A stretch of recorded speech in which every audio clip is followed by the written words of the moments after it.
हरे कृष्णा, राधे राधे। आप सभी का एक बार फिर से स्वागत है हमारे यूट्यूब चैनल केशु शॉर्ट्स में। और जैसे कि आप सबको पता है, अब तक हम हमारी वीडियो में श्रीमद् भागवत गीता के 5 अध्यायों का पाठ कर चुके हैं और आज की वीडियो में हम अध्याय 6 शुरू करने जा रहे हैं। वीडियो शुरू करने से पहले आप सभी से प्रार्थना है कि वीडियो को लाइक और शेयर जरूर करें। श्री भगवान ने कहा, जो पुरुष अपने कर्मफल के प्रति अनासक्त है और जो अपने कर्तव्य का पालन करता है, वही सन्यासी और असली योगी है। वह नहीं जो न तो अग्नि जलाता है और न कर्म करता है।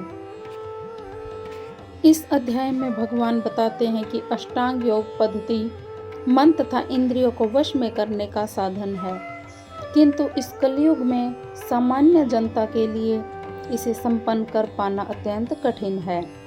यद्यपि इस अध्याय में अष्टांग योग पद्धति की संस्तुति की गई है, किंतु भगवान बल देते हैं कि कर्म योग या कृष्ण भावनामृत में कर्म करना इससे श्रेष्ठ है। इस संसार में प्रत्येक मनुष्य अपने परिवार के पालन हेतु अथवा अपनी सामग्री के लिए रक्षार्थ कर्म करता है, किंतु कोई भी मनुष्य बिना किसी स्वार्थ, किसी व्यक्तिगत तृप्ति के, चाहे वह तृप्ति आत्म केंद्रित हो या व्यापक, कर्म नहीं करता। पूर्णता की कसौटी है कृष्ण भावनामृत में कर्म करना, कर्म के फलों का भोग करने के उद्देश्य से नहीं। कृष्ण भावनामृत में कर्म करना प्रत्येक व्यक्ति का कर्तव्य है, क्योंकि सभी लोग परमेश्वर के अंश हैं। शरीर के अंग पूरे शरीर के लिए कार्य करते हैं। शरीर के अंग अपनी तुष्टि के लिए नहीं, अपितु पूरे शरीर की संतुष्टि के लिए कार्य करते हैं। इस प्रकार जो जीव अपनी तुष्टि के लिए नहीं, अपितु पर ब्रह्म की तुष्टि के लिए कार्य करता है, वही पूर्ण सन्यासी या पूर्ण योगी है। कभी कभी सन्यासी सोचते हैं कि उन्हें सारे कार्यों से मुक्ति मिल गई, वे अग्निहोत्र यज्ञ करना बंद कर देते हैं, लेकिन वस्तुतः वे स्वार्थी हैं, क्योंकि उनका लक्ष्य निराकार ब्रह्मा से तादात्म्य स्थापित करना होता है। ऐसी इच्छा भौतिक इच्छा से तो श्रेष्ठ है, किंतु यह स्वार्थ से रहित नहीं होती। इस प्रकार जो योगी समस्त कर्म करके अर्धनिर्मित नेत्रों से योगाभ्यास करता है, वह भी आत्मतुष्टि की इच्छा से पूरित होता है। किंतु कृष्ण भावनामृत व्यक्ति बिना किसी स्वार्थ के पूर्ण ब्रह्म की तुष्टि के लिए कर्म करता है। कृष्ण भावना भावित व्यक्ति को कभी भी आत्म संतुष्टि की इच्छा नहीं रहती। उसका एकमात्र लक्ष्य कृष्ण को प्रसन्न करना रहता है। वह पूर्ण सन्यासी या पूर्ण योगी होता है। त्याग के सर्वोच्च प्रतीक भगवान चैतन्य प्रार्थना करते हैं कि हे सर्वशक्तिमान प्रभु, मुझे न तो धन संग्रह की कामना है, न मैं सुंदर स्त्रियों के साथ रमण करने का अभिलाषी हूँ, और न ही मुझे अनुयायियों की कामना है। मैं तो जन्म जन्मांतर आपकी प्रेमा भक्ति की कृपा का अभिलाषी हूँ। भगवान श्री कृष्ण कहते हैं, हे पांडुपुत्र, जिसे संन्यास कहते हैं, उसे ही तुम योग तथा पर ब्रह्म से मुक्त होना जानो, क्योंकि इंद्रिय तृप्ति के लिए इच्छा को त्यागे बिना कोई कभी योगी नहीं हो सकता। वास्तविक संन्यास का अर्थ है भक्ति का अर्थ। जीवात्मा अपनी स्वाभाविक स्थिति को जानने तथा उसी के अनुसार कर्म करने के लिए तत्पर होना चाहिए। जीवात्मा का अपना स्वतंत्र अस्तित्व नहीं होता, वह परमेश्वर की तटस्थ शक्ति है। जब यह माया के वशीभूत होता है तो बद्ध हो जाता है, किंतु जब वह कृष्ण भावना भावित रहता है, आध्यात्मिक शक्ति में सजग रहता है, तो वह अपनी सहज स्थिति में होता है। इस प्रकार जब मनुष्य पूर्ण ज्ञान में होता है, तो वह समस्त इंद्रिय तृप्ति को त्याग देता है, समस्त इंद्रिय तृप्ति के कार्यकलापों का परित्याग कर देता है। इसका अभ्यास योगी करते हैं, जो इंद्रियों को भौतिक आसक्ति से रोकते हैं। किंतु कृष्ण भावना भावित व्यक्ति को तो ऐसी किसी भी वस्तु में अपनी इंद्रियां लगाने का अवसर नहीं मिलता, क्योंकि जो कृष्ण के निमित्त न हो। कृष्ण भावना भावित व्यक्ति सन्यासी तथा योगी साथ साथ होता है। ज्ञान तथा इंद्रिय निग्रह योग के ये दोनों प्रयोजन कृष्ण भावनामृत द्वारा पूरे हो जाते हैं। यदि मनुष्य स्वार्थ का त्याग नहीं कर पाता तो ज्ञान तथा योग व्यर्थ रहते हैं।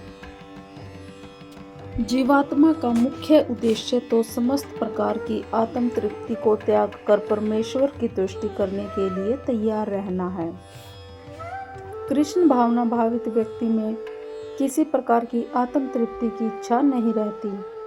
वह सदैव परमेश्वर की प्रसन्नता में लगा रहता है, जिसे परमेश्वर के विषय में कुछ भी पता नहीं होता। वही स्वार्थ पूर्ति में लगा रहता है, क्योंकि कोई कभी निष्क्रिय नहीं रह सकता। कृष्ण भावनामृत का अभ्यास करने से सारे कार्य सुचारू रूप से संपन्न हो जाते हैं।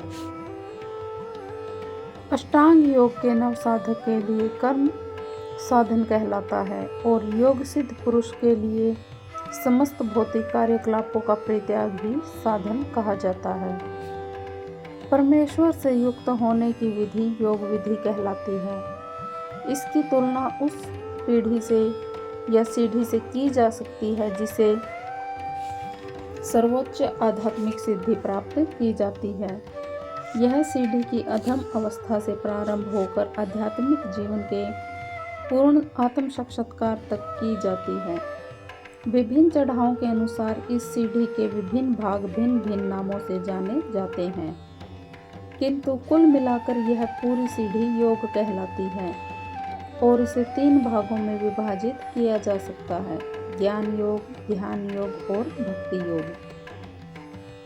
सीढ़ी के प्रारंभिक भाग को योगरूढ़ अवक्षा अथवा अंतिम भाग को योगारूढ़ कहा जाता है। जहाँ तक अष्टांग योग का संबंध है, विभिन्न नियमों तथा आसनों के द्वारा ध्यान में प्रविष्ट होने के लिए आरंभिक प्रयासों का सकाम कर्म माना जाता है।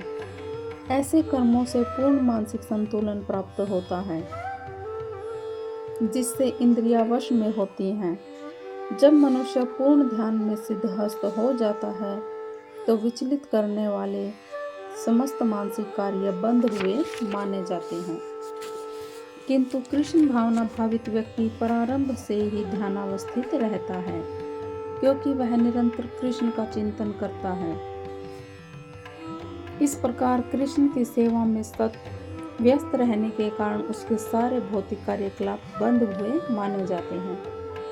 जब कोई पुरुष समस्त भौतिक इच्छाओं का त्याग करके न तो इंद्रिय तृप्ति के लिए कार्य करता है और न सकाम कर्मों में प्रवृत्त होता है, तो वह योगरूढ़ कहलाता है। जब मनुष्य भगवान की दिव्य प्रेम भक्ति में पूरी तरह लगा रहता है तो वह अपने आप में प्रसन्न रहता है। इस तरह वह इंद्रिय तृप्ति या सकाम कर्म में प्रवृत्त नहीं होता, अन्यथा इंद्रिय तृप्ति में लगना ही पड़ता है। इस तरह इंद्रिय तृप्ति या सकाम कर्म में प्रवृत्त नहीं होता, इंद्रिय तृप्ति में लगना ही पड़ता है, क्योंकि कर्म किए बिना कोई रह नहीं सकता। बिना कृष्ण भावनामृत के मनुष्य सदैव स्वार्थ में तत्पर रहता है। किंतु कृष्ण भावना भावित व्यक्ति कृष्ण की प्रसन्नता के लिए ही सब कुछ करता है। वह इंद्रिय तृप्ति से पूरी तरह विरक्त रहता है। जिसे ऐसी अनुभूति प्राप्त नहीं है, उसे चाहिए कि भौतिक इच्छाओं से बचे रहने का प्रयास करे, तभी वह योग की सीढ़ी से ऊपर पहुंच सकता है। मनुष्य को चाहिए कि अपने मन की सहायता से अपना उद्धार करे और अपने को नीचे न गिरने दे। यह मन बद्ध जीव का मित्र भी है और शत्रु भी। इस प्रसंग के अनुसार आत्मा शब्द का अर्थ शरीर, मन तथा आत्मा होता है। योग पद्धति में मन तथा आत्मा का विशेष महत्व है, क्योंकि मन ही योग पद्धति का केंद्र बिंदु है। इस प्रसंग में आत्मा का तात्पर्य मन होता है। योग पद्धति का उद्देश्य मन को रोकना तथा इंद्रिय विषयों के प्रति आसक्ति से उसे हटाना है। यहाँ पर इस बात पर बल दिया गया है कि मन को इस प्रकार प्रशिक्षित किया जाए कि वह बद्ध जीव को अज्ञान के दलदल से निकाल सके। मनुष्य मन तथा इंद्रियों के द्वारा प्रभावित होता है। वास्तव में शुद्ध आत्मा इस संसार में इसीलिए फंसा हुआ है क्योंकि मन मिथ्या अहंकार में लगकर प्रकृति के ऊपर प्रभुत्व जताना चाहता है। मन को इस प्रकार प्रशिक्षित करना चाहिए कि वह प्रकृति के तड़क भड़क से आकृष्ट न हो। इस तरह बद्ध जीव की रक्षा की जा सकती है। मनुष्य को इंद्रिय विषयों में आकृष्ट होकर अपने को पतित नहीं करना चाहिए। जो जितना ही इंद्रिय विषयों के प्रति आकृष्ट होता है वह उतना ही इस संसार में फंसता जाता है। अपने को विरत करने का साधन यही है कि मन को सदैव कृष्ण भावनामृत में रखा जाए। शब्द इस बात पर बल देने के लिए प्रयुक्त हुआ है कि इसे जरूर करना चाहिए। और गीता में कहा भी गया है कि मन ही मनुष्य के बंधन का और मोक्ष का कारण है। इंद्रिय विषयों में लीन मन का बंधन कारण है और विषयों में विरक्त मन मोक्ष का कारण है। जो मन निरंतर कृष्ण भावनामृत में लगा रहता है वही परम मुक्ति का कारण है। जिसने मन को जीत लिया है उसके लिए मन सर्वश्रेष्ठ मित्र है, किंतु जो ऐसा नहीं कर पाया उसके लिए मन सबसे बड़ा शत्रु बना रहेगा। अष्टांग योग के अभ्यास का प्रयोजन मन को वश में करना है, जिससे मानवीय लक्ष्य प्राप्त करने में वह मित्र बना रहे। मन को वश में किए बिना योगाभ्यास करना मात्र समय को नष्ट करना है। जो अपने मन को वश में नहीं कर सकता वह अपने परम शत्रु के साथ निवास करता है और इस तरह उसका जीवन और लक्ष्य दोनों ही नष्ट हो जाते हैं। जीव की स्वाभाविक स्थिति यह है कि वह अपने स्वामी की आज्ञा का पालन करे। जब तक मन का अविजित शत्रु बना रहता है तब तक मनुष्य को काम, क्रोध, लोभ, मोह आदि आज्ञाओं का पालन करना होता है। किंतु जब मन पर विजय प्राप्त हो जाती है तो मनुष्य इच्छा अनुसार उस भगवान की आज्ञा का पालन करता है जो सभी के हृदय में परमात्मा स्वरूप स्थित हैं। वास्तविक योगाभ्यास हृदय के भीतर परमात्मा से भेंट करना तथा उनकी आज्ञा का पालन करना है। जो व्यक्ति साक्षात कृष्ण भावनामृत स्वीकार करता है वह भगवान की आज्ञा के प्रति स्वतः समर्पित हो जाता है।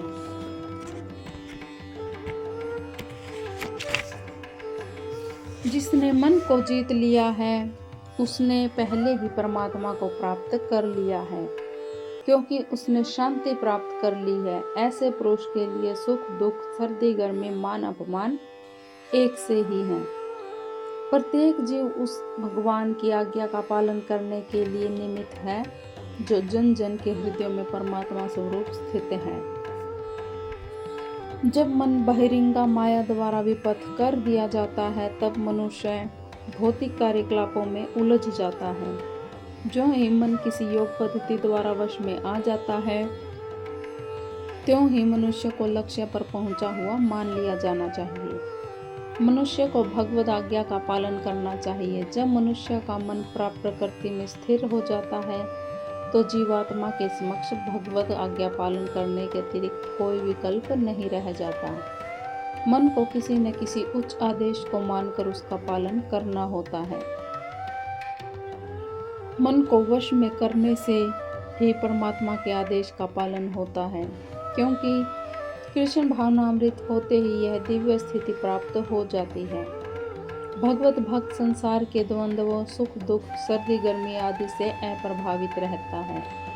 यह अवस्था व्यवहारिक समाधि या परमात्मा में तल्लीनता है। वह व्यक्ति आत्म साक्षात्कार को प्राप्ति तथा योगी कहलाता है जो अपने अर्जित ज्ञान द्वारा अनुभूति से पूर्णतः संतुष्ट रहता है। ऐसा व्यक्ति अध्यात्म को प्राप्त कर जितेंद्रिय कहलाता है। वह सभी वस्तुओं को चाहे वे कंकड़ हो, पत्थर हो या सोना एक समान देखता है। कोई भी व्यक्ति अपने दूषित इंद्रियों के द्वारा श्री कृष्ण के नाम, रूप, गुण तथा उनकी लीलाओं की दिव्य प्रकृति को नहीं समझ सकता। भगवान की दिव्य सेवा से पूरित होने पर ही उनके दिव्य नाम, रूप, गुण तथा लीलाओं को समझ सकता है। यह भगवत गीता कृष्ण भावनामृत का विज्ञान है। मात्र संसारी विद्वता से कोई कृष्ण भावनामृत नहीं हो सकता। उसे विशुद्ध चेतना वाले व्यक्ति का सानिध्य प्राप्त होने का सौभाग्य मिलना चाहिए। कृष्ण भावना भावित व्यक्ति को भगवत कृपा से ज्ञान की अनुभूति होती है, क्योंकि वह विशुद्ध भक्ति से तुष्ट रहता है। अनुभूति ज्ञान से वह पूर्ण बनता है। आध्यात्मिक ज्ञान से मनुष्य अपने संकल्पों में दृढ़ रह सकता है, किंतु मात्र अनुभवी आत्मा ही आत्म संयमी होता है, क्योंकि वह कृष्ण की शरण में जा चुका होता है और वह दिव्य होता है। क्योंकि उसे संसारी विद्वता से कुछ लेना देना नहीं रहता। उसके लिए संसारी विद्वता, मनोधर्म, जो अन्यों के लिए स्वर्ण के समान उत्तम होते हैं, कंकड़ पत्थरों से अधिक नहीं होते। श्री भगवान ने कहा, जो पुरुष अपने कर्मफल के प्रति अनासक्त है और जो अपने कर्तव्य का पालन करता है, वही सन्यासी और असली योगी है। वह नहीं जो न तो अग्नि जलाता है और न कर्म करता है। इस अध्याय में भगवान बताते हैं कि अष्टांग योग पद्धति मन तथा इंद्रियों को वश में करने का साधन है, किंतु इस कलयुग में सामान्य जनता के लिए इसे संपन्न कर पाना अत्यंत कठिन है। यद्यपि इस अध्याय में अष्टांग योग पद्धति की संस्तुति की गई है, किंतु भगवान बल देते हैं कि कर्म योग या कृष्ण भावनामृत में कर्म करना इससे श्रेष्ठ है।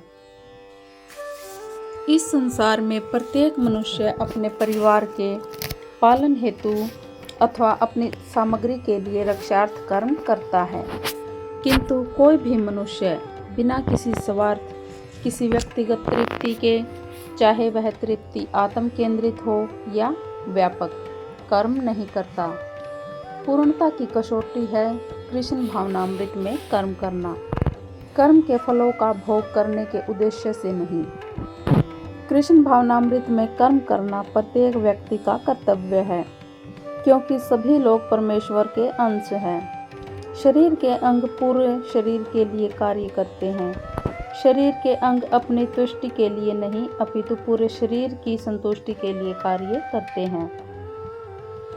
इस प्रकार जो जीव अपनी तुष्टि के लिए नहीं, अपितु पर ब्रह्म की तुष्टि के लिए कार्य करता है, वही पूर्ण सन्यासी या पूर्ण योगी है। कभी कभी सन्यासी सोचते हैं कि उन्हें सारे कार्यों से मुक्ति मिल गई, वे अग्निहोत्र यज्ञ करना बंद कर देते हैं, लेकिन वस्तुतः वे स्वार्थी हैं, क्योंकि उनका लक्ष्य निराकार ब्रह्मा से तादात्म्य स्थापित करना होता है। ऐसी इच्छा भौतिक इच्छा से तो श्रेष्ठ है, किंतु यह स्वार्थ से रहित नहीं होती। इस प्रकार जो योगी समस्त कर्म करके अर्धनिर्मित नेत्रों से योगाभ्यास करता है, वह भी आत्मतुष्टि की इच्छा से पूरित होता है। किंतु कृष्ण भावनामृत व्यक्ति बिना किसी स्वार्थ के पूर्ण ब्रह्म की तुष्टि के लिए कर्म करता है। कृष्ण भावना भावित व्यक्ति को कभी भी आत्म संतुष्टि की इच्छा नहीं रहती। उसका एकमात्र लक्ष्य कृष्ण को प्रसन्न करना रहता है। वह पूर्ण सन्यासी या पूर्ण योगी होता है। त्याग के सर्वोच्च प्रतीक भगवान चैतन्य प्रार्थना करते हैं कि हे सर्वशक्तिमान प्रभु, मुझे न तो धन संग्रह की कामना है, न मैं सुंदर स्त्रियों के साथ रमण करने का अभिलाषी हूँ, और न ही मुझे अनुयायियों की कामना है। मैं तो जन्म जन्मांतर आपकी प्रेमा भक्ति की कृपा का अभिलाषी हूँ। भगवान श्री कृष्ण कहते हैं, हे पांडुपुत्र, जिसे संन्यास कहते हैं उसे ही तुम योग तथा परब्रह्म से मुक्त होना जानो, क्योंकि इंद्रिय तृप्ति के लिए इच्छा को त्यागे बिना कोई कभी योगी नहीं हो सकता। वास्तविक संन्यास का अर्थ है भक्ति का अर्थ। जीवात्मा अपनी स्वाभाविक स्थिति को जानने तथा उसी के अनुसार कर्म करने के लिए तत्पर होना चाहिए। जीवात्मा का अपना स्वतंत्र अस्तित्व नहीं होता, वह परमेश्वर की तटस्थ शक्ति है। जब यह माया के वशीभूत होता है तो बद्ध हो जाता है, किंतु जब वह कृष्ण भावना भावित रहता है, आध्यात्मिक शक्ति में सजग रहता है, तो वह अपनी सहज स्थिति में होता है। इस प्रकार जब मनुष्य पूर्ण ज्ञान में होता है तो वह समस्त इंद्रिय तृप्ति को त्याग देता है, समस्त इंद्रिय तृप्ति के कार्यकलापों का परित्याग कर देता है। इसका अभ्यास योगी करते हैं जो इंद्रियों को भौतिक आसक्ति से रोकते हैं। किंतु कृष्ण भावना भावित व्यक्ति को तो ऐसी किसी भी वस्तु में अपनी इंद्रियां लगाने का अवसर नहीं मिलता, क्योंकि जो कृष्ण के निमित्त न हो, कृष्ण भावना भावित व्यक्ति सन्यासी तथा योगी साथ साथ होता है। ज्ञान तथा इंद्रिय निग्रह योग के ये दोनों प्रयोजन कृष्ण भावनामृत द्वारा पूरे हो जाते हैं। यदि मनुष्य स्वार्थ का त्याग नहीं कर पाता तो ज्ञान तथा योग व्यर्थ रहते हैं। जीवात्मा का मुख्य उद्देश्य तो समस्त प्रकार की आत्म तृप्ति को त्याग कर परमेश्वर की तुष्टि करने के लिए तैयार रहना है। कृष्ण भावना भावित व्यक्ति में किसी प्रकार की आत्म तृप्ति की इच्छा नहीं रहती, वह सदैव परमेश्वर की प्रसन्नता में लगा रहता है। जिसे परमेश्वर के विषय में कुछ भी पता नहीं होता, वही स्वार्थ पूर्ति में लगा रहता है, क्योंकि कोई कभी निष्क्रिय नहीं रह सकता। कृष्ण भावनामृत का अभ्यास करने से सारे कार्य सुचारू रूप से संपन्न हो जाते हैं। अष्टांग योग के नव साधक के लिए कर्म साधन कहलाता है और योग सिद्ध पुरुष के लिए समस्त भौतिक कार्यकलापों का परित्याग ही साधन कहा जाता है। परमेश्वर से युक्त होने की विधि योग विधि कहलाती है। इसकी तुलना उस पीढ़ी से या सीढ़ी से की जा सकती है जिसे सर्वोच्च आध्यात्मिक सिद्धि प्राप्त की जाती है। यह सीढ़ी की अधम अवस्था से प्रारंभ होकर आध्यात्मिक जीवन के पूर्ण आत्म साक्षात्कार तक की जाती है। विभिन्न चढ़ावों के अनुसार इस सीढ़ी के विभिन्न भाग भिन्न भिन्न नामों से जाने जाते हैं, किंतु कुल मिलाकर यह पूरी सीढ़ी योग कहलाती है और इसे 3 भागों में विभाजित किया जा सकता है: ज्ञान योग, ध्यान योग और भक्ति योग। सीढ़ी के प्रारंभिक भाग को योगरूढ़ अवक्षा अथवा अंतिम भाग को योगारूढ़ कहा जाता है। जहाँ तक अष्टांग योग का संबंध है, विभिन्न नियमों तथा आसनों के द्वारा ध्यान में प्रविष्ट होने के लिए आरंभिक प्रयासों का सकाम कर्म माना जाता है। ऐसे कर्मों से पूर्ण मानसिक संतुलन प्राप्त होता है, जिससे इंद्रियां वश में होती हैं। जब मनुष्य पूर्ण ध्यान में सिद्धहस्त हो जाता है तो विचलित करने वाले समस्त मानसिक कार्य बंद हुए माने जाते हैं। किंतु कृष्ण भावना भावित व्यक्ति प्रारंभ से ही ध्यानावस्थित रहता है, क्योंकि वह निरंतर कृष्ण का चिंतन करता है। इस प्रकार कृष्ण की सेवा में सतत व्यस्त रहने के कारण उसके सारे भौतिक कार्यकलाप बंद हुए माने जाते हैं। जब कोई पुरुष समस्त भौतिक इच्छाओं का त्याग करके न तो इंद्रिय तृप्ति के लिए कार्य करता है और न सकाम कर्मों में प्रवृत्त होता है, तो वह योगरूढ़ कहलाता है। जब मनुष्य भगवान की दिव्य प्रेम भक्ति में पूरी तरह लगा रहता है तो वह अपने आप में प्रसन्न रहता है। इस तरह वह इंद्रिय तृप्ति या सकाम कर्म में प्रवृत्त नहीं होता, अन्यथा इंद्रिय तृप्ति में लगना ही पड़ता है। इस तरह इंद्रिय तृप्ति या सकाम कर्म में प्रवृत्त नहीं होता, इंद्रिय तृप्ति में लगना ही पड़ता है, क्योंकि कर्म किए बिना कोई रह नहीं सकता। बिना कृष्ण भावनामृत के मनुष्य सदैव स्वार्थ में तत्पर रहता है, किंतु कृष्ण भावना भावित व्यक्ति कृष्ण की प्रसन्नता के लिए ही सब कुछ करता है। वह इंद्रिय तृप्ति से पूरी तरह विरक्त रहता है। जिसे ऐसी अनुभूति प्राप्त नहीं है, उसे चाहिए कि भौतिक इच्छाओं से बचे रहने का प्रयास करे, तभी वह योग की सीढ़ी से ऊपर पहुंच सकता है। मनुष्य को चाहिए कि अपने मन की सहायता से अपना उद्धार करे और अपने को नीचे न गिरने दे। यह मन बद्ध जीव का मित्र भी है और शत्रु भी। इस प्रसंग के अनुसार आत्मा शब्द का अर्थ शरीर, मन तथा आत्मा होता है। योग पद्धति में मन तथा आत्मा का विशेष महत्व है, क्योंकि मन ही योग पद्धति का केंद्र बिंदु है। इस प्रसंग में आत्मा का तात्पर्य मन होता है। योग पद्धति का उद्देश्य मन को रोकना तथा इंद्रिय विषयों के प्रति आसक्ति से उसे हटाना है। यहाँ पर इस बात पर बल दिया गया है कि मन को इस प्रकार प्रशिक्षित किया जाए कि वह बद्ध जीव को अज्ञान के दलदल से निकाल सके। मनुष्य मन तथा इंद्रियों के द्वारा प्रभावित होता है। वास्तव में शुद्ध आत्मा इस संसार में इसीलिए फंसा हुआ है क्योंकि मन मिथ्या अहंकार में लगकर प्रकृति के ऊपर प्रभुत्व जताना चाहता है। मन को इस प्रकार प्रशिक्षित करना चाहिए कि वह प्रकृति के तड़क भड़क से आकृष्ट न हो। इस तरह बद्ध जीव की रक्षा की जा सकती है। मनुष्य को इंद्रिय विषयों में आकृष्ट होकर अपने को पतित नहीं करना चाहिए। जो जितना ही इंद्रिय विषयों के प्रति आकृष्ट होता है, वह उतना ही इस संसार में फंसता जाता है। अपने को विरत करने का साधन यही है कि मन को सदैव कृष्ण भावनामृत में रखा जाए। शब्द इस बात पर बल देने के लिए प्रयुक्त हुआ है कि इसे जरूर करना चाहिए। और गीता में कहा भी गया है कि मन ही मनुष्य के बंधन का और मोक्ष का कारण है। इंद्रिय विषयों में लीन मन का बंधन कारण है और विषयों में विरक्त मन मोक्ष का कारण है। जो मन निरंतर कृष्ण भावनामृत में लगा रहता है, वही परम मुक्ति का कारण है। जिसने मन को जीत लिया है, उसके लिए मन सर्वश्रेष्ठ मित्र है, किंतु जो ऐसा नहीं कर पाया, उसके लिए मन सबसे बड़ा शत्रु बना रहेगा। अष्टांग योग के अभ्यास का प्रयोजन मन को वश में करना है, जिससे मानवीय लक्ष्य प्राप्त करने में वह मित्र बना रहे। मन को वश में किए बिना योगाभ्यास करना मात्र समय को नष्ट करना है।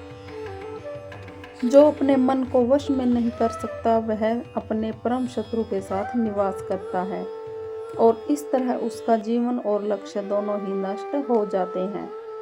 जीव की स्वाभाविक स्थिति यह है कि वह अपने स्वामी की आज्ञा का पालन करे। जब तक मन का अविजित शत्रु बना रहता है, तब तक मनुष्य को काम, क्रोध, लोभ, मोह आदि आज्ञाओं का पालन करना होता है। किंतु जब मन पर विजय प्राप्त हो जाती है, तो मनुष्य इच्छा अनुसार उस भगवान की आज्ञा का पालन करता है, जो सभी के हृदय में परमात्मा स्वरूप स्थित हैं। वास्तविक योगाभ्यास हृदय के भीतर परमात्मा से भेंट करना तथा उनकी आज्ञा का पालन करना है। जो व्यक्ति साक्षात कृष्ण भावनामृत स्वीकार करता है, वह भगवान की आज्ञा के प्रति स्वतः समर्पित हो जाता है।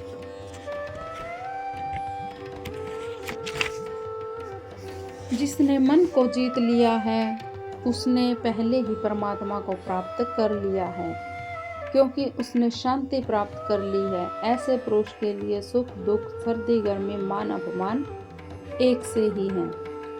प्रत्येक जीव उस भगवान की आज्ञा का पालन करने के लिए निमित्त है, जो जन जन के हृदय में परमात्मा स्वरूप स्थित है। जब मन बहिरंगा माया द्वारा विपथ कर दिया जाता है, तब मनुष्य भौतिक कार्यकलापों में उलझ जाता है। जो ही मन किसी योग पद्धति द्वारा वश में आ जाता है, त्यों ही मनुष्य को लक्ष्य पर पहुंचा हुआ मान लिया जाना चाहिए। मनुष्य को भगवद आज्ञा का पालन करना चाहिए। जब मनुष्य का मन प्राप्त प्रकृति में स्थिर हो जाता है, तो जीवात्मा के समक्ष भगवद आज्ञा पालन करने के अतिरिक्त कोई विकल्प नहीं रह जाता। मन को किसी न किसी उच्च आदेश को मानकर उसका पालन करना होता है। मन को वश में करने से ही परमात्मा के आदेश का पालन होता है, क्योंकि कृष्ण भावनामृत होते ही यह दिव्य स्थिति प्राप्त हो जाती है। भगवत भक्त संसार के द्वंद्वों, सुख दुख, सर्दी गर्मी आदि से अप्रभावित रहता है। यह अवस्था व्यवहारिक समाधि या परमात्मा में तल्लीनता है। वह व्यक्ति आत्म साक्षात्कार को प्राप्ति तथा योगी कहलाता है, जो अपने अर्जित ज्ञान द्वारा अनुभूति से पूर्णतः संतुष्ट रहता है। ऐसा व्यक्ति अध्यात्म को प्राप्त कर जितेंद्रिय कहलाता है। वह सभी वस्तुओं को, चाहे वे कंकड़ हो, पत्थर हो या सोना, एक समान देखता है। कोई भी व्यक्ति अपने दूषित इंद्रियों के द्वारा श्री कृष्ण के नाम, रूप, गुण तथा उनकी लीलाओं की दिव्य प्रकृति को नहीं समझ सकता। भगवान की दिव्य सेवा से पूरित होने पर ही उनके दिव्य नाम, रूप, गुण तथा लीलाओं को समझ सकता है। यह भगवत गीता कृष्ण भावनामृत का विज्ञान है। मात्र संसारी विद्वता से कोई कृष्ण भावनामृत नहीं हो सकता। उसे विशुद्ध चेतना वाले व्यक्ति का सानिध्य प्राप्त होने का सौभाग्य मिलना चाहिए। कृष्ण भावना भावित व्यक्ति को भगवत कृपा से ज्ञान की अनुभूति होती है, क्योंकि वह विशुद्ध भक्ति से तुष्ट रहता है। अनुभूति ज्ञान से वह पूर्ण बनता है। आध्यात्मिक ज्ञान से मनुष्य अपने संकल्पों में दृढ़ रह सकता है, किंतु मात्र अनुभवी आत्मा ही आत्म संयमी होता है, क्योंकि वह कृष्ण की शरण में जा चुका होता है और वह दिव्य होता है। क्योंकि उसे संसारी विद्वता से कुछ लेना देना नहीं रहता। उसके लिए संसारी विद्वता, मनोधर्म, जो अन्यों के लिए स्वर्ण के समान उत्तम होते हैं, कंकड़ पत्थरों से अधिक नहीं होते। श्री भगवान ने कहा, जो पुरुष अपने कर्मफल के प्रति अनासक्त है और जो अपने कर्तव्य का पालन करता है, वही सन्यासी और असली योगी है। वह नहीं जो न तो अग्नि जलाता है और न कर्म करता है। इस अध्याय में भगवान बताते हैं कि अष्टांग योग पद्धति मन तथा इंद्रियों को वश में करने का साधन है, किंतु इस कलयुग में सामान्य जनता के लिए इसे संपन्न कर पाना अत्यंत कठिन है। यद्यपि इस अध्याय में अष्टांग योग पद्धति की संस्तुति की गई है, किंतु भगवान बल देते हैं कि कर्म योग या कृष्ण भावनामृत में कर्म करना इससे श्रेष्ठ है। इस संसार में प्रत्येक मनुष्य अपने परिवार के पालन हेतु अथवा अपनी सामग्री के लिए रक्षार्थ कर्म करता है, किंतु कोई भी मनुष्य बिना किसी स्वार्थ, किसी व्यक्तिगत तृप्ति के, चाहे वह तृप्ति आत्म केंद्रित हो या व्यापक, कर्म नहीं करता। पूर्णता की कसौटी है कृष्ण भावनामृत में कर्म करना, कर्म के फलों का भोग करने के उद्देश्य से नहीं। कृष्ण भावनामृत में कर्म करना प्रत्येक व्यक्ति का कर्तव्य है, क्योंकि सभी लोग परमेश्वर के अंश हैं। शरीर के अंग पूरे शरीर के लिए कार्य करते हैं। शरीर के अंग अपनी तुष्टि के लिए नहीं, अपितु पूरे शरीर की संतुष्टि के लिए कार्य करते हैं। इस प्रकार जो जीव अपनी तुष्टि के लिए नहीं, अपितु पर ब्रह्म की तुष्टि के लिए कार्य करता है, वही पूर्ण सन्यासी या पूर्ण योगी है। कभी कभी सन्यासी सोचते हैं कि उन्हें सारे कार्यों से मुक्ति मिल गई। वे अग्निहोत्र यज्ञ करना बंद कर देते हैं, लेकिन वस्तुतः वे स्वार्थी हैं, क्योंकि उनका लक्ष्य निराकार ब्रह्मा से तादात्म्य स्थापित करना होता है। ऐसी इच्छा भौतिक इच्छा से तो श्रेष्ठ है, किंतु यह स्वार्थ से रहित नहीं होती। इस प्रकार जो योगी समस्त कर्म करके अर्धनिर्मित नेत्रों से योगाभ्यास करता है, वह भी आत्मतुष्टि की इच्छा से पूरित होता है। किंतु कृष्ण भावनामृत व्यक्ति बिना किसी स्वार्थ के पूर्ण ब्रह्म की तुष्टि के लिए कर्म करता है। कृष्ण भावना भावित व्यक्ति को कभी भी आत्म संतुष्टि की इच्छा नहीं रहती। उसका एकमात्र लक्ष्य कृष्ण को प्रसन्न करना रहता है। वह पूर्ण सन्यासी या पूर्ण योगी होता है। त्याग के सर्वोच्च प्रतीक भगवान चैतन्य प्रार्थना करते हैं कि हे सर्वशक्तिमान प्रभु, मुझे न तो धन संग्रह की कामना है, न मैं सुंदर स्त्रियों के साथ रमण करने का अभिलाषी हूँ, और न ही मुझे अनुयायियों की कामना है। मैं तो जन्म जन्मांतर आपकी प्रेमा भक्ति की कृपा का अभिलाषी हूँ। भगवान श्री कृष्ण कहते हैं, हे पांडुपुत्र, जिसे संन्यास कहते हैं उसे ही तुम योग तथा परब्रह्म से मुक्त होना जानो, क्योंकि इंद्रिय तृप्ति के लिए इच्छा को त्यागे बिना कोई कभी योगी नहीं हो सकता। वास्तविक संन्यास का अर्थ है भक्ति का अर्थ। जीवात्मा अपनी स्वाभाविक स्थिति को जानने तथा उसी के अनुसार कर्म करने के लिए तत्पर होना चाहिए। जीवात्मा का अपना स्वतंत्र अस्तित्व नहीं होता, वह परमेश्वर की तटस्थ शक्ति है।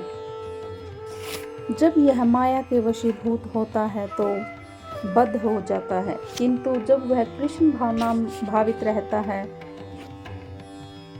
आध्यात्मिक शक्ति में सजग रहता है, तो वह अपनी सहज स्थिति में होता है। इस प्रकार जब मनुष्य पूर्ण ज्ञान में होता है तो वह समस्त इंद्रिय तृप्ति को त्याग देता है, समस्त इंद्रिय तृप्ति के कार्यकलापों का परित्याग कर देता है। इसका अभ्यास योगी करते हैं जो इंद्रियों को भौतिक आसक्ति से रोकते हैं। किंतु कृष्ण भावना भावित व्यक्ति को तो ऐसी किसी भी वस्तु में अपनी इंद्रियां लगाने का अवसर नहीं मिलता, क्योंकि जो कृष्ण के निमित्त न हो, कृष्ण भावना भावित व्यक्ति सन्यासी तथा योगी साथ साथ होता है। ज्ञान तथा इंद्रिय निग्रह योग के ये दोनों प्रयोजन कृष्ण भावनामृत द्वारा पूरे हो जाते हैं। यदि मनुष्य स्वार्थ का त्याग नहीं कर पाता तो ज्ञान तथा योग व्यर्थ रहते हैं। जीवात्मा का मुख्य उद्देश्य तो समस्त प्रकार की आत्म तृप्ति को त्याग कर परमेश्वर की तुष्टि करने के लिए तैयार रहना है। कृष्ण भावना भावित व्यक्ति में किसी प्रकार की आत्म तृप्ति की इच्छा नहीं रहती। वह सदैव परमेश्वर की प्रसन्नता में लगा रहता है। जिसे परमेश्वर के विषय में कुछ भी पता नहीं होता, वही स्वार्थ पूर्ति में लगा रहता है, क्योंकि कोई कभी निष्क्रिय नहीं रह सकता। कृष्ण भावनामृत का अभ्यास करने से सारे कार्य सुचारू रूप से संपन्न हो जाते हैं। अष्टांग योग के नव साधक के लिए कर्म साधन कहलाता है और योग सिद्ध पुरुष के लिए समस्त भौतिक कार्यकलापों का परित्याग ही साधन कहा जाता है। परमेश्वर से युक्त होने की विधि योग विधि कहलाती है। इसकी तुलना उस पीढ़ी से या सीढ़ी से की जा सकती है जिसे सर्वोच्च आध्यात्मिक सिद्धि प्राप्त की जाती है। यह सीढ़ी की अधम अवस्था से प्रारंभ होकर आध्यात्मिक जीवन के पूर्ण आत्म साक्षात्कार तक की जाती है। विभिन्न चढ़ावों के अनुसार इस सीढ़ी के विभिन्न भाग भिन्न भिन्न नामों से जाने जाते हैं, किंतु कुल मिलाकर यह पूरी सीढ़ी योग कहलाती है और इसे 3 भागों में विभाजित किया जा सकता है: ज्ञान योग, ध्यान योग और भक्ति योग। सीढ़ी के प्रारंभिक भाग को योगरूढ़ अवक्षा अथवा अंतिम भाग को योगारूढ़ कहा जाता है। जहाँ तक अष्टांग योग का संबंध है, विभिन्न नियमों तथा आसनों के द्वारा ध्यान में प्रविष्ट होने के लिए आरंभिक प्रयासों का सकाम कर्म माना जाता है। ऐसे कर्मों से पूर्ण मानसिक संतुलन प्राप्त होता है, जिससे इंद्रियां वश में होती हैं। जब मनुष्य पूर्ण ध्यान में सिद्धहस्त हो जाता है तो विचलित करने वाले समस्त मानसिक कार्य बंद हुए माने जाते हैं। किंतु कृष्ण भावना भावित व्यक्ति प्रारंभ से ही ध्यानावस्थित रहता है, क्योंकि वह निरंतर कृष्ण का चिंतन करता है। इस प्रकार कृष्ण की सेवा में सतत व्यस्त रहने के कारण उसके सारे भौतिक कार्यकलाप बंद हुए माने जाते हैं। जब कोई पुरुष समस्त भौतिक इच्छाओं का त्याग करके न तो इंद्रिय तृप्ति के लिए कार्य करता है और न सकाम कर्मों में प्रवृत्त होता है, तो वह योगरूढ़ कहलाता है। जब मनुष्य भगवान की दिव्य प्रेम भक्ति में पूरी तरह लगा रहता है तो वह अपने आप में प्रसन्न रहता है। इस तरह वह इंद्रिय तृप्ति या सकाम कर्म में प्रवर्तन नहीं होता, अन्यथा इंद्रिय तृप्ति में लगना ही पड़ता है। इस तरह इंद्रिय तृप्ति या सकाम कर्म में प्रवर्तन नहीं होता, इंद्रिय तृप्ति में लगना ही पड़ता है, क्योंकि कर्म किए बिना कोई रह नहीं सकता। बिना कृष्ण भावनामृत के मनुष्य सदैव स्वार्थ में तत्पर रहता है, किंतु कृष्ण भावना भावित व्यक्ति कृष्ण की प्रसन्नता के लिए ही सब कुछ करता है। वह इंद्रिय तृप्ति से पूरी तरह विरक्त रहता है। जिसे ऐसी अनुभूति प्राप्त नहीं है, उसे चाहिए कि भौतिक इच्छाओं से बचे रहने का प्रयास करे, तभी वह योग की सीढ़ी से ऊपर पहुंच सकता है। मनुष्य को चाहिए कि अपने मन की सहायता से अपना उद्धार करे और अपने को नीचे न गिरने दे। यह मन बद्ध जीव का मित्र भी है और शत्रु भी। इस प्रसंग के अनुसार आत्मा शब्द का अर्थ शरीर, मन तथा आत्मा होता है। योग पद्धति में मन तथा आत्मा का विशेष महत्व है, क्योंकि मन ही योग पद्धति का केंद्र बिंदु है।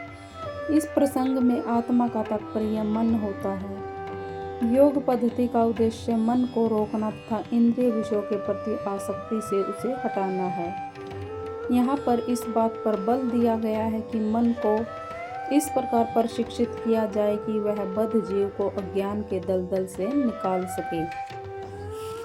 मनुष्य मन तथा इंद्रियों के द्वारा प्रभावित होता है। वास्तव में शुद्ध आत्मा इस संसार में इसीलिए फंसा हुआ है क्योंकि मन मिथ्या अहंकार में लगकर प्रकृति के ऊपर प्रभुत्व जताना चाहता है। मन को इस प्रकार प्रशिक्षित करना चाहिए कि वह प्रकृति के तड़क भड़क से आकृष्ट न हो। इस तरह बद्ध जीव की रक्षा की जा सकती है। मनुष्य को इंद्रिय विषयों में आकृष्ट होकर अपने को पतित नहीं करना चाहिए। जो जितना ही इंद्रिय विषयों के प्रति आकृष्ट होता है, वह उतना ही इस संसार में फंसता जाता है। अपने को विरत करने का साधन यही है कि मन को सदैव कृष्ण भावनामृत में रखा जाए। शब्द इस बात पर बल देने के लिए प्रयुक्त हुआ है कि इसे जरूर करना चाहिए। और गीता में कहा भी गया है कि मन ही मनुष्य के बंधन का और मोक्ष का कारण है। इंद्रिय विषयों में लीन मन का बंधन कारण है और विषयों में विरक्त मन मोक्ष का कारण है। जो मन निरंतर कृष्ण भावनामृत में लगा रहता है, वही परम मुक्ति का कारण है। जिसने मन को जीत लिया है, उसके लिए मन सर्वश्रेष्ठ मित्र है, किंतु जो ऐसा नहीं कर पाया, उसके लिए मन सबसे बड़ा शत्रु बना रहेगा। अष्टांग योग के अभ्यास का प्रयोजन मन को वश में करना है, जिससे मानवीय लक्ष्य प्राप्त करने में वह मित्र बना रहे। मन को वश में किए बिना योगाभ्यास करना मात्र समय को नष्ट करना है। जो अपने मन को वश में नहीं कर सकता, वह अपने परम शत्रु के साथ निवास करता है और इस तरह उसका जीवन और लक्ष्य दोनों ही नष्ट हो जाते हैं। जीव की स्वाभाविक स्थिति यह है कि वह अपने स्वामी की आज्ञा का पालन करे।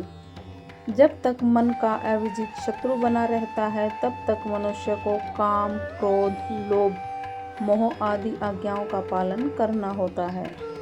किंतु जब मन पर विजय प्राप्त हो जाती है, तो मनुष्य इच्छा अनुसार उस भगवान की आज्ञा का पालन करता है, जो सभी के हृदय में परमात्मा स्वरूप स्थित हैं। वास्तविक योगाभ्यास हृदय के भीतर परमात्मा से भेंट करना तथा उनकी आज्ञा का पालन करना है। जो व्यक्ति साक्षात कृष्ण भावनामृत स्वीकार करता है, वह भगवान की आज्ञा के प्रति स्वतः समर्पित हो जाता है।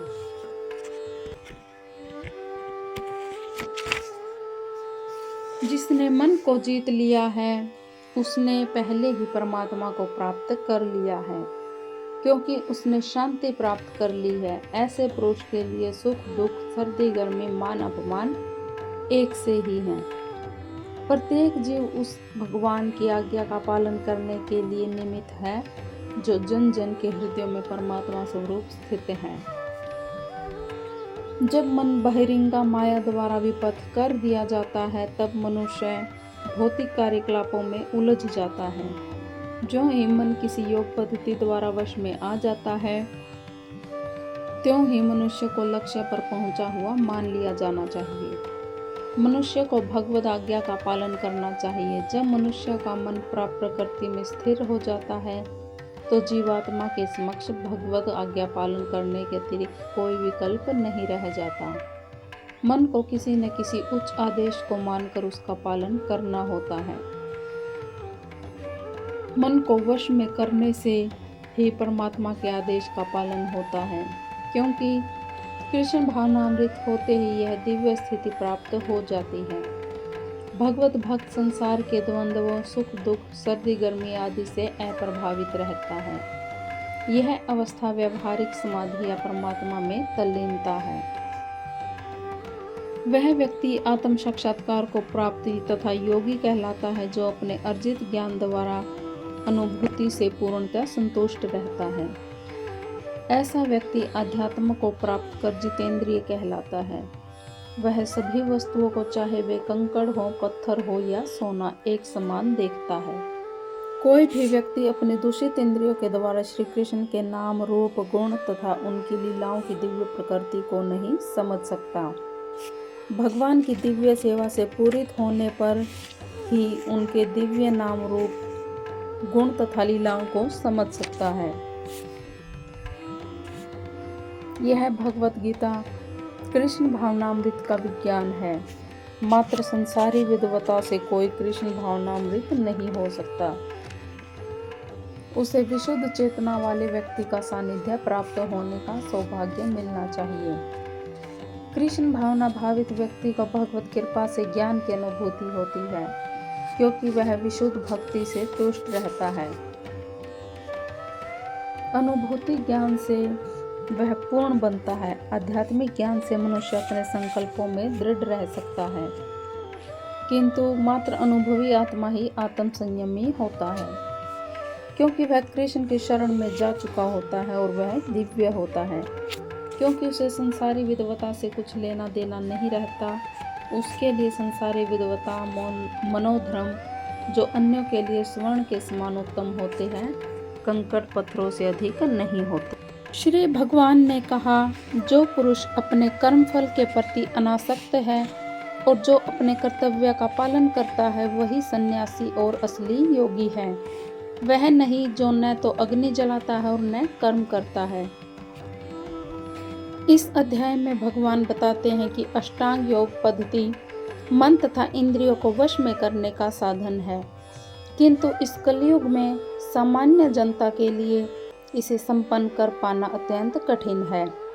यद्यपि इस अध्याय में अष्टांग योग पद्धति की संस्तुति की गई है, किंतु भगवान बल देते हैं कि कर्म योग या कृष्ण भावनामृत में कर्म करना इससे श्रेष्ठ है। इस संसार में प्रत्येक मनुष्य अपने परिवार के पालन हेतु अथवा अपनी सामग्री के लिए रक्षार्थ कर्म करता है, किंतु कोई भी मनुष्य बिना किसी स्वार्थ, किसी व्यक्तिगत तृप्ति के, चाहे वह तृप्ति आत्म केंद्रित हो या व्यापक, कर्म नहीं करता। पूर्णता की कसौटी है कृष्ण भावनामृत में कर्म करना, कर्म के फलों का भोग करने के उद्देश्य से नहीं। कृष्ण भावनामृत में कर्म करना प्रत्येक व्यक्ति का कर्तव्य है, क्योंकि सभी लोग परमेश्वर के अंश हैं। शरीर के अंग पूरे शरीर के लिए कार्य करते हैं। शरीर के अंग अपनी तुष्टि के लिए नहीं, अपितु पूरे शरीर की संतुष्टि के लिए कार्य करते हैं। इस प्रकार जो जीव अपनी तुष्टि के लिए नहीं, अपितु पर ब्रह्म की तुष्टि के लिए कार्य करता है, वही पूर्ण सन्यासी या पूर्ण योगी है। कभी कभी सन्यासी सोचते हैं कि उन्हें सारे कार्यों से मुक्ति मिल गई। वे अग्निहोत्र यज्ञ करना बंद कर देते हैं, लेकिन वस्तुतः वे स्वार्थी हैं, क्योंकि उनका लक्ष्य निराकार ब्रह्मा से तादात्म्य स्थापित करना होता है। ऐसी इच्छा भौतिक इच्छा से तो श्रेष्ठ है, किंतु यह स्वार्थ से रहित नहीं होती। इस प्रकार जो योगी समस्त कर्म करके अर्धनिर्मित नेत्रों से योगाभ्यास करता है वह भी आत्मतुष्टि की इच्छा से पूरित होता है। किंतु कृष्ण भावनामृत व्यक्ति बिना किसी स्वार्थ के पूर्ण ब्रह्म की तुष्टि के लिए कर्म करता है। कृष्ण भावना भावित व्यक्ति को कभी भी आत्म संतुष्टि की इच्छा नहीं रहती। उसका एकमात्र लक्ष्य कृष्ण को प्रसन्न करना रहता है। वह पूर्ण सन्यासी या पूर्ण योगी होता है। त्याग के सर्वोच्च प्रतीक भगवान चैतन्य प्रार्थना करते हैं कि हे सर्वशक्तिमान प्रभु, मुझे न तो धन संग्रह की कामना है, न मैं सुंदर स्त्रियों के साथ रमण करने का अभिलाषी हूँ और न ही मुझे अनुयायियों की कामना है। मैं तो जन्म जन्मांतर आपकी प्रेमा भक्ति की कृपा का अभिलाषी हूँ। भगवान श्री कृष्ण कहते हैं, हे पांडुपुत्र, जिसे संन्यास कहते हैं उसे ही तुम योग तथा परब्रह्म से मुक्त होना जानो, क्योंकि इंद्रिय तृप्ति के लिए इच्छा को त्यागे बिना कोई कभी योगी नहीं हो सकता। वास्तविक संन्यास का अर्थ है भक्ति का अर्थ। जीवात्मा अपनी स्वाभाविक स्थिति को जानने तथा उसी के अनुसार कर्म करने के लिए तत्पर होना चाहिए। जीवात्मा का अपना स्वतंत्र अस्तित्व नहीं होता, वह परमेश्वर की तटस्थ शक्ति है। जब यह माया के वशीभूत होता है तो बद्ध हो जाता है, किंतु जब वह कृष्ण भावना भावित रहता है, आध्यात्मिक शक्ति में सजग रहता है, तो वह अपनी सहज स्थिति में होता है। इस प्रकार जब मनुष्य पूर्ण ज्ञान में होता है तो वह समस्त इंद्रिय तृप्ति को त्याग देता है, समस्त इंद्रिय तृप्ति के कार्यकलापों का परित्याग कर देता है। इसका अभ्यास योगी करते हैं जो इंद्रियों को भौतिक आसक्ति से रोकते हैं। किंतु कृष्ण भावना भावित व्यक्ति को तो ऐसी किसी भी वस्तु में अपनी इंद्रियां लगाने का अवसर नहीं मिलता, क्योंकि जो कृष्ण के निमित्त न हो, कृष्ण भावना भावित व्यक्ति सन्यासी तथा योगी साथ साथ होता है। ज्ञान तथा इंद्रिय निग्रह योग के ये दोनों प्रयोजन कृष्ण भावनामृत द्वारा पूरे हो जाते हैं। यदि मनुष्य स्वार्थ का त्याग नहीं कर पाता तो ज्ञान तथा योग व्यर्थ रहते हैं। जीवात्मा का मुख्य उद्देश्य तो समस्त प्रकार की आत्म तृप्ति को त्याग कर परमेश्वर की तुष्टि करने के लिए तैयार रहना है। कृष्ण भावना भावित व्यक्ति में किसी प्रकार की आत्म तृप्ति की इच्छा नहीं रहती। वह सदैव परमेश्वर की प्रसन्नता में लगा रहता है। जिसे परमेश्वर के विषय में कुछ भी पता नहीं होता, वही स्वार्थ पूर्ति में लगा रहता है, क्योंकि कोई कभी निष्क्रिय नहीं रह सकता। कृष्ण भावनामृत का अभ्यास करने से सारे कार्य सुचारू रूप से संपन्न हो जाते हैं। अष्टांग योग के नव साधक के लिए कर्म साधन कहलाता है और योग सिद्ध पुरुष के लिए समस्त भौतिक कार्यकलापों का परित्याग ही साधन कहा जाता है। परमेश्वर से युक्त होने की विधि योग विधि कहलाती है। इसकी तुलना उस पीढ़ी से या सीढ़ी से की जा सकती है जिसे सर्वोच्च आध्यात्मिक सिद्धि प्राप्त की जाती है। यह सीढ़ी की अधम अवस्था से प्रारंभ होकर आध्यात्मिक जीवन के पूर्ण आत्म साक्षात्कार तक की जाती है।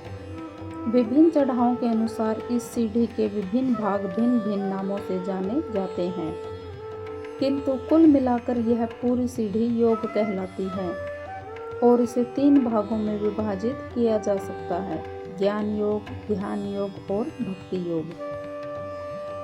सीढ़ी के प्रारंभिक भाग को योगरूढ़ अवक्षा अथवा अंतिम भाग को योगारूढ़ कहा जाता है। जहाँ तक अष्टांग योग का संबंध है, विभिन्न नियमों तथा आसनों के द्वारा ध्यान में प्रविष्ट होने के लिए आरंभिक प्रयासों का सकाम कर्म माना जाता है। ऐसे कर्मों से पूर्ण मानसिक संतुलन प्राप्त होता है, जिससे इंद्रियां वश में होती हैं जब मनुष्य पूर्ण ध्यान में सिद्धहस्त हो जाता है तो विचलित करने वाले समस्त मानसिक कार्य बंद हुए माने जाते हैं। किंतु कृष्ण भावना भावित व्यक्ति प्रारंभ से ही ध्यानावस्थित रहता है, क्योंकि वह निरंतर कृष्ण का चिंतन करता है। इस प्रकार कृष्ण की सेवा में सतत व्यस्त रहने के कारण उसके सारे भौतिक कार्यकलाप बंद हुए माने जाते हैं।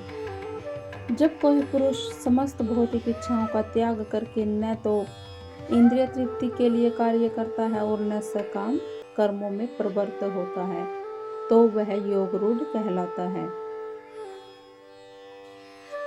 जब मनुष्य भगवान की दिव्य प्रेमा भक्ति में पूरी तरह लगा रहता है तो वह अपने आप में प्रसन्न रहता है। इस तरह वह इंद्रिय तृप्ति या सकाम कर्म में प्रवृत्त नहीं होता, अन्यथा इंद्रिय तृप्ति में लगना ही पड़ता है। इस तरह इंद्रिय तृप्ति या सकाम कर्म में प्रवर्तन नहीं होता, इंद्रिय तृप्ति में लगना ही पड़ता है, क्योंकि कर्म किए बिना कोई रह नहीं सकता। बिना कृष्ण भावना अमृत के मनुष्य सदैव स्वार्थ में तत्पर रहता है। किंतु कृष्ण भावना भावित व्यक्ति कृष्ण की प्रसन्नता के लिए ही सब कुछ करता है। वह इंद्रिय तृप्ति से पूरी तरह विरक्त रहता है। जिसे ऐसी अनुभूति प्राप्त नहीं है, उसे चाहिए कि भौतिक इच्छाओं से बचे रहने का प्रयास करे, तभी वह योग की सीढ़ी से ऊपर पहुंच सकता है। मनुष्य को चाहिए कि अपने मन की सहायता से अपना उद्धार करे और अपने को नीचे न गिरने दे। यह मन बद्ध जीव का मित्र भी है और शत्रु भी। इस प्रसंग के अनुसार आत्मा शब्द का अर्थ शरीर, मन तथा आत्मा होता है। योग पद्धति में मन तथा आत्मा का विशेष महत्व है, क्योंकि मन ही योग पद्धति का केंद्र बिंदु है। इस प्रसंग में आत्मा का तात्पर्य मन होता है। योग पद्धति का उद्देश्य मन को रोकना तथा इंद्रिय विषयों के प्रति आसक्ति से उसे हटाना है। यहाँ पर इस बात पर बल दिया गया है कि मन को इस प्रकार प्रशिक्षित किया जाए कि वह बद्ध जीव को अज्ञान के दलदल से निकाल सके। मनुष्य मन तथा इंद्रियों के द्वारा प्रभावित होता है। वास्तव में शुद्ध आत्मा इस संसार में इसीलिए फंसा हुआ है क्योंकि मन मिथ्या अहंकार में लगकर प्रकृति के ऊपर प्रभुत्व जताना चाहता है। मन को इस प्रकार प्रशिक्षित करना चाहिए कि वह प्रकृति के तड़क भड़क से आकृष्ट न हो। इस तरह बद्ध जीव की रक्षा की जा सकती है। मनुष्य को इंद्रिय विषयों में आकृष्ट होकर अपने को पतित नहीं करना चाहिए। जो जितना ही इंद्रिय विषयों के प्रति आकृष्ट होता है, वह उतना ही इस संसार में फंसता जाता है। अपने को विरत करने का साधन यही है कि मन को सदैव कृष्ण भावना अमृत में रखा जाए। शब्द इस बात पर बल देने के लिए प्रयुक्त हुआ है कि इसे जरूर करना चाहिए। और गीता में कहा भी गया है कि मन ही मनुष्य के बंधन का और मोक्ष का कारण है। इंद्रिय विषयों में लीन मन का बंधन कारण है और विषयों में विरक्त मन मोक्ष का कारण है। जो मन निरंतर कृष्ण भावना अमृत में लगा रहता है, वही परम मुक्ति का कारण है। जिसने मन को जीत लिया है, उसके लिए मन सर्वश्रेष्ठ मित्र है, किंतु जो ऐसा नहीं कर पाया, उसके लिए मन सबसे बड़ा शत्रु बना रहेगा। अष्टांग योग के अभ्यास का प्रयोजन मन को वश में करना है, जिससे मानवीय लक्ष्य प्राप्त करने में वह मित्र बना रहे। मन को वश में किए बिना योगाभ्यास करना मात्र समय को नष्ट करना है।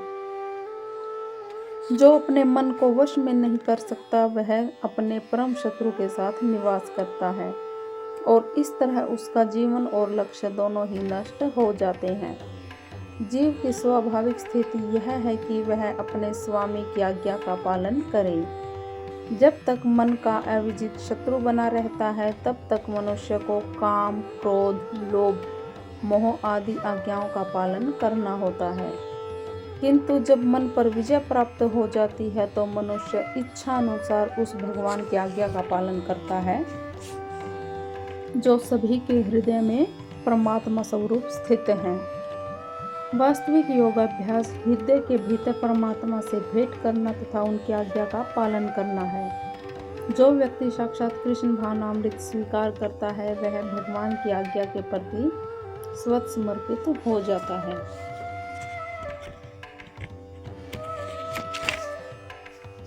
जिसने मन को जीत लिया है उसने पहले ही परमात्मा को प्राप्त कर लिया है, क्योंकि उसने शांति प्राप्त कर ली है। ऐसे पुरुष के लिए सुख दुख, सर्दी गर्मी, मान अपमान एक से ही हैं। प्रत्येक जीव उस भगवान की आज्ञा का पालन करने के लिए निमित्त है जो जन जन के हृदयों में परमात्मा स्वरूप स्थित है। जब मन बहिरंगा माया द्वारा विपथ कर दिया जाता है तब मनुष्य भौतिक कार्यकलापों में उलझ जाता है। जो ही मन किसी योग पद्धति द्वारा वश में आ जाता है त्यों ही मनुष्य को लक्ष्य पर पहुंचा हुआ मान लिया जाना चाहिए। मनुष्य को भगवद आज्ञा का पालन करना चाहिए। जब मनुष्य का मन प्रकृति में स्थिर हो जाता है तो जीवात्मा के समक्ष भगवद आज्ञा पालन करने के अतिरिक्त कोई विकल्प नहीं रह जाता। मन को किसी न किसी उच्च आदेश को मानकर उसका पालन करना होता है। मन को वश में करने से ही परमात्मा के आदेश का पालन होता है, क्योंकि कृष्ण भावनामृत होते ही यह दिव्य स्थिति प्राप्त हो जाती है। भगवत भक्त संसार के द्वंद्वों, सुख दुख, सर्दी गर्मी आदि से अप्रभावित रहता है। यह अवस्था व्यवहारिक समाधि या परमात्मा में तल्लीनता है। वह व्यक्ति आत्म साक्षात्कार को प्राप्ति तथा योगी कहलाता है, जो अपने अर्जित ज्ञान द्वारा अनुभूति से पूर्णतः संतुष्ट रहता है। ऐसा व्यक्ति अध्यात्म को प्राप्त कर जितेंद्रिय कहलाता है। वह सभी वस्तुओं को, चाहे वे कंकड़ हो, पत्थर हो या सोना, एक समान देखता है। कोई भी व्यक्ति अपने दूषित इंद्रियों के द्वारा श्री कृष्ण के नाम, रूप, गुण तथा उनकी लीलाओं की दिव्य प्रकृति को नहीं समझ सकता। भगवान की दिव्य सेवा से पूरित होने पर ही उनके दिव्य नाम, रूप, गुण तथा लीलाओं को समझ सकता है। यह भगवत गीता कृष्ण